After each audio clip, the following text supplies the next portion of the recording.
Hi, Lake Grove family. Pastor Greg here with the Wednesday video devo from the Reservoir. This month is the God-saturated life, and this week breaking down the barrier between the sacred and the secular.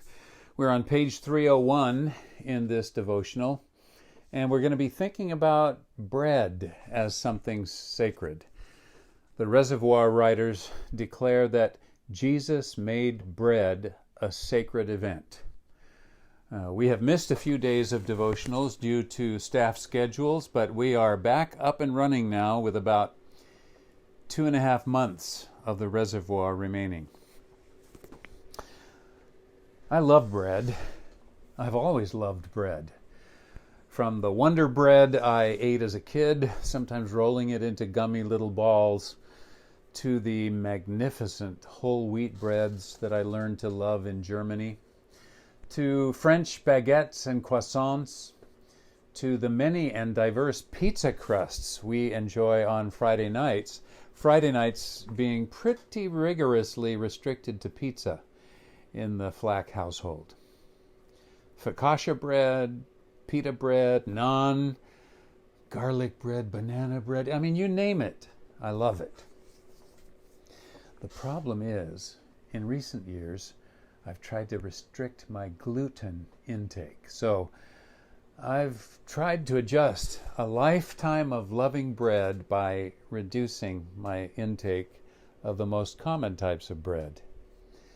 That means when I do eat any of the breads I have mentioned, it's more special. You might even say sacred. As one of the worldwide food staples, bread is sacred, I think, just because it sustains life.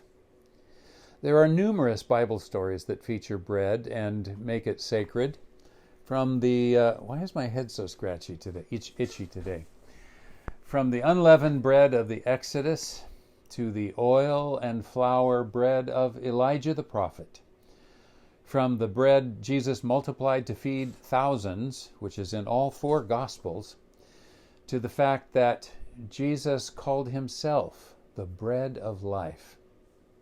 And of course, Jesus most pointedly sanctified bread when he instituted the Lord's Supper and said, "This broken bread is my body, which is for you." And he told his disciples to remember him every time they would eat that bread that way. And that passes on to us. As Christianity grew and the Lord's Supper came to be celebrated in all parts of the world, local ingredients and customs meant different kinds of bread would be consecrated as communion bread. So, celebrating the sacrament over the years, I have enjoyed white bread, carefully cut into little cubes, matzo-style flatbread, tortillas, pita bread, sweet and golden Hawaiian bread, gluten-free bread, and yes, the little styrofoamy yet melt-in-your-mouth little wafers we've been consuming recently here at the church, binding us together with our Catholic friends who have consumed those wafers for years. What's your favorite kind of communion bread? If you were deciding what kind of bread we should use for the sacrament, what would you decide? And how about your favorite kind of bread in general for regular food? What would that be for you? Might be hard to decide. It depends on the meal and the situation. Jesus said, "We do not live by bread alone, but by every word that comes from the mouth of God." God, like a mother bird feeding her babies, nourishes us with every word that comes from his mouth. That's part of why Eugene Peterson entitled his book about the Bible, "Eat This Book."